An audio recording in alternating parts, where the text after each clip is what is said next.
Hello everybody, welcome to Scribbles with Jonathan. I'm your host, Jonathan Rector. You can check out my website and my work at jonathanrector.com. If you guys are on Twitter, you can follow me there as well, at ArtByJar.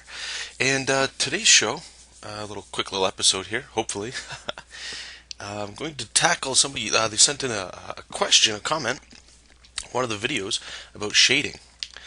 And not exactly, what is shading and all that stuff, but how to shade, and or not really how, but where, why, and it's actually a pretty difficult question, um, because so many variables come into play. Um, I'll actually include in the show notes here exactly. I did a previous shading video, I believe on arms, and I'm just going to do a really quick recap of that, so you guys don't have to totally watch that. Um, the idea behind shading, not necessarily line weights, but I'll quickly show that right now with you guys. Is this okay? We'll do an arm. I'm just gonna get a light color here, and do it very basic, very basic. If you're just starting out with shading, do it on a scrap piece of paper. Nobody's gonna yell at you. So we'll use a circle for the shoulder. We'll use a cylinder for the bicep tricep area, and we'll use another cylinder for the forearm, and then another, whatever the hell this is, a wedge and stuff for the hands. Okay, so that would be your arm, no matter what. Now we'll do basic shading like we did in the previous video. That would be your light source, so the sun, a spotlight, something like that. Now I'll use just a regular pen. What I'm going to do here is I'm just going to very, crudely draw some muscles here. Nothing mind-blowing. I've done this kind of pose way too many times to count. So this is all basically muscle memory here. Okay, so we got some fingers in there. I don't know. Maybe this guy's a vampire or a werewolf. He's got some claws or something. Okay, so basically we've drawn over top of that. What I'm going to do here is I'm just going to knock the opacity down to make it a little bit easier for you guys to see what's going on. Make a new layer. Okay, so that's what we would have. Now, how a line weight would work is any line opposite the light source should be heavier. And again, this is arguable on your style. So any line opposite the light source should be heavier. Also, any lines that kind of overlap or connect should be a little heavier as well. So, we get a little heavier over here because that's away from the light source. Right here isn't overlapping, so we're going to get a little darker in that side. And I'm going to do this pretty crudely. I think it'll still get the message across. And, that doesn't mean you don't have to draw the lines over here. I'm actually going to get a smaller brush here just so I can make sure I don't get too heavy on you. And I get the bicep there.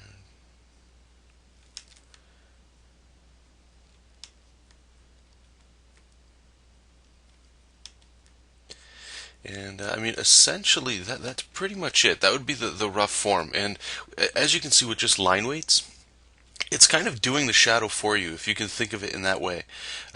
Those lines you're adding, they're basically thicker because they're in shadow. And what separates light and shadow, if you can separate light and shadow, it gives you the illusion of depth.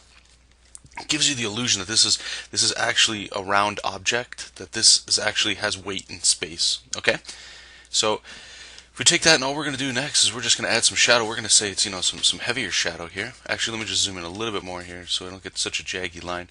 And all I'm going to do is basically carry over those line weights that I had essentially. And I don't know if I want to dark that hole. Yeah, whatever. We'll go with this.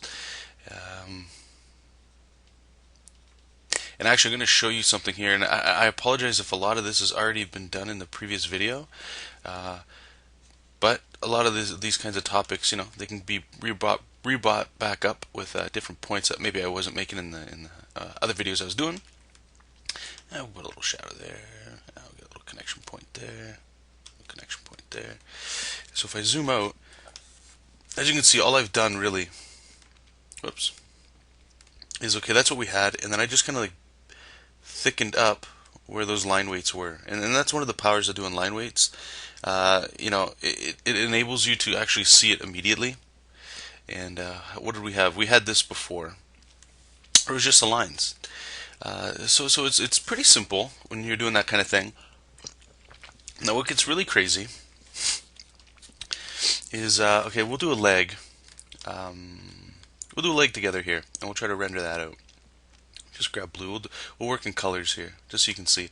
I don't like to do stick figures for things, but I think it might be a little easier for you guys to follow along. So anybody that's familiar with the Loomis method, we're going to look straight on. So here's the pelvis and the hips on the slant there. This would be your whatever bone that is. I believe this is a femur bone going into your kneecap. And this would go into your ankle, into your foot. Okay. So now that we have that, what I'm going to do is I'm just going to keep that there, and I'm actually going to kind of do what I like to do over top of it. Actually, let me just get a little bit of a lighter red, just for now.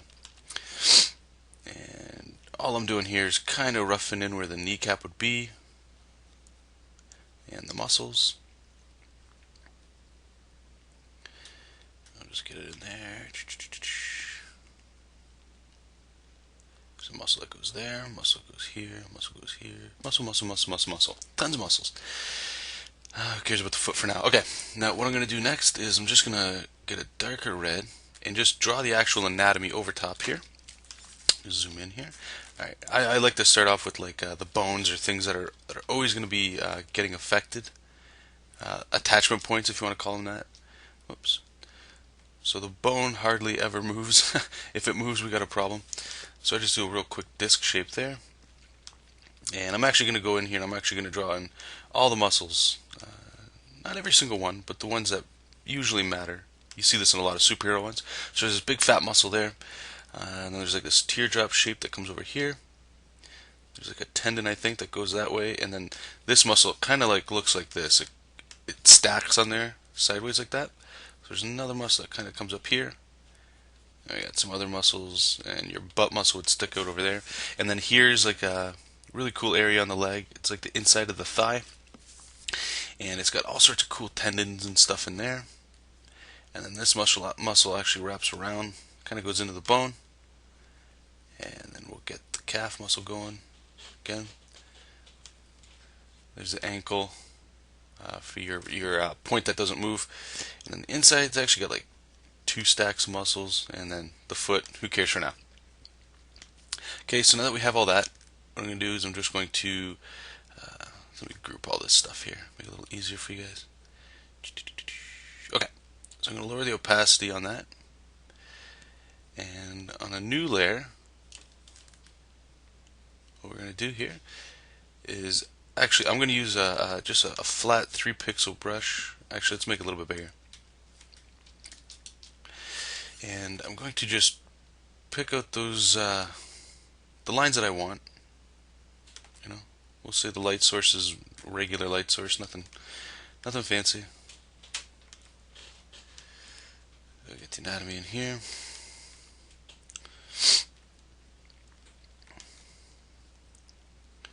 Muscles there, tendon,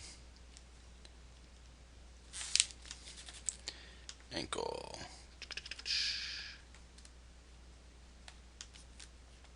And your foot. So if I zoom out, you know, it's a crudely drawn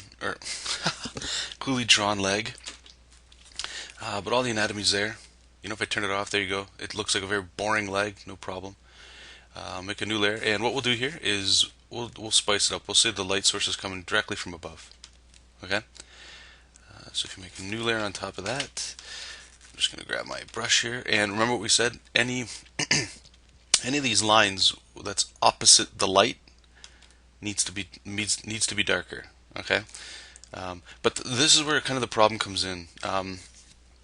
This isn't a flat shape. You know, it's not like this. It's not like that. Here, you know, it's like a cone, really. If I were to let me here, I'll do this beside it. This leg actually looks like this. You know, it's more of a cone shape.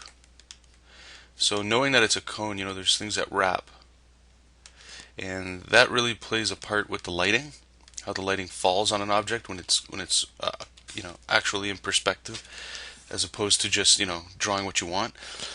But to keep it simple, we'll say light's coming down. So all these lines here, these need to be darker.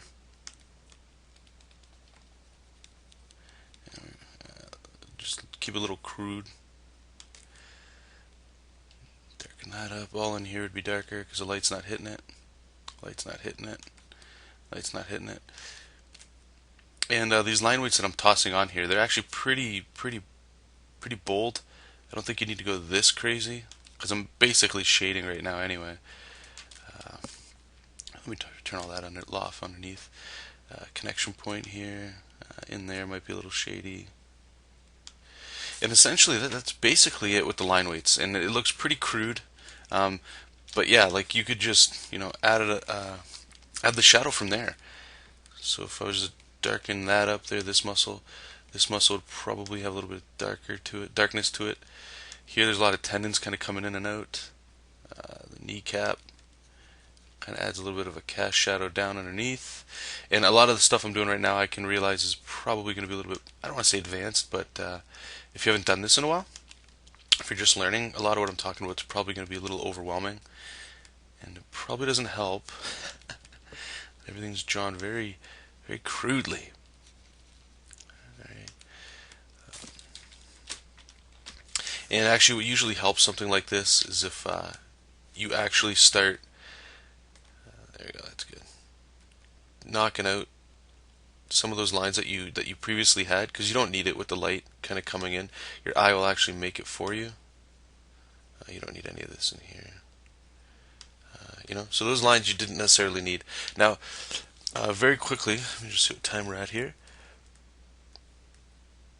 Right about 12 minutes. Okay, so I'm going to start wrapping this up. Rendering. You don't have to be like the best rendering artist in the world, but this concept right here of how the cone, how everything wraps in perspective, is essentially how you're going to want to think about doing your rendering. So knowing that it's got these curved lines imaginarily all over this thing, why you would render is, especially in comics in black and white, there's hardly any gray that ever got printed. So you would use like these rendering lines, like something like this, to kind of round a form out. And you'd usually want to get them going in the same direction as the perspective of whatever it is you're drawing. But again, because you can't shade it, what you're doing is you're just kind of hinting it there, just so that when people see it, their mind will, in their mind, it'll actually look like it's wrapping around, and it's actually in perspective. Just add a couple more up here. I don't want to totally render this thing out.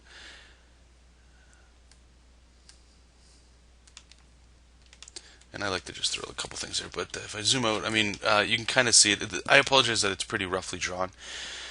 But yeah, I mean, I hope that answered the question that you had there. If not, please send me a message again, and I'll do another video for you. And try to get into specifics if you guys have a topic that you'd like me to cover. That way I know exactly where I could garner the conversation or the video, so I know exactly which direction we're going to be going in, as opposed to treading over topics. And I apologize if that's what this video was, but again, any comments or questions, please leave a comment in the YouTube channel there. If you wanted to contact me, you could email me at Jonathan_A_Rector _A_Rector@hotmail.com. And you can check out my website work at JonathanRector.com. Alright guys, thanks a lot. Bye.